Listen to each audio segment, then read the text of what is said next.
कोशिका जितना छोटा है उतना ही ज़्यादा कॉम्प्लिकेटेड है, सब्जेक्ट के हिसाब से, सिलेबस के हिसाब से भी। अगर टाइप्स ऑफ सेल के बारे में कई बार क्वेश्चन में पूछे जाते हैं, विद्यार्थी के द्वारा भी पूछे जाते हैं कितने प्रकार के, तो अलग अलग आधार पे आप उसको डिवाइड कर सकते हैं, अंतर कर सकते हैं। जैसे प्लांट सेल, एनिमल सेल, पौधों की, प्लांट के, वनस्पति की कोशिका वो अलग होता है, कुछ अंतर होते हैं, कुछ कॉमन चीज़ें होती है, कुछ अलग भी होता है।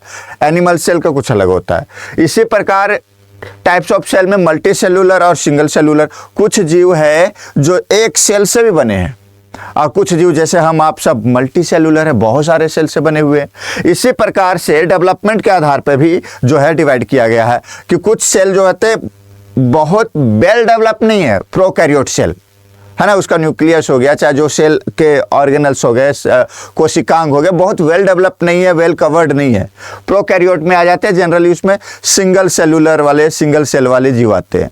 वहीं अगर यूकैरियोट की बात करें तो इसके जितने भी कोशिकांग है वो वेल डेवलप होते हैं, वेल मैनेज्ड होते हैं और मतलब ठीक से डिफाइंड होते हैं, अच्छे से डिफाइंड होते हैं। तो कुछ आधार है जिसके आधार पर, जिस पे जो है ना आप अंतर कर सकते हैं, difference between plant and animal cell. जैसे अगर बात किया जाए कि साइज के आधार पे, आकार के आधार पे, तो आकार के आधार पे प्लांट सेल अगर देखा जाए तो वो बड़ा होता है, किससे? एनिमल सेल से बड़ा होता है ना, और एनिमल सेल इसके तुलना में छोटा होगा।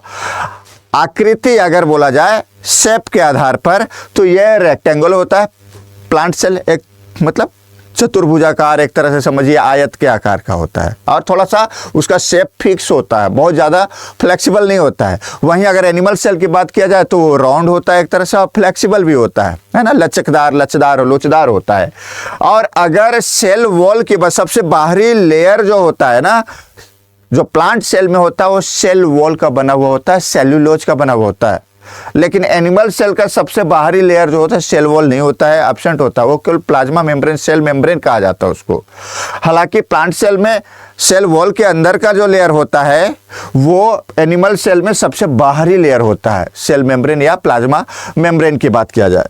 फिर बात अगर किया जाता है कि अगर आउटर लेयर जो होता है, जैसे कि सेल वॉल होता है किसका? प्लांट सेल का, तो यहाँ पे प्लाज्मा मेम्ब्रेन होता है, सेल मेम्ब्रेन होता है एनिमल सेल में। अगला बात किया जाए साइज, है ना, बोला जाए तो न्यूक्लियस जो होता है, केंद्रक जो होता है वो कहाँ होगा? तो एनिमल सेल में वो जनरली सेंटर में होता है, छोटा भी होता है, सेंटर में होता है।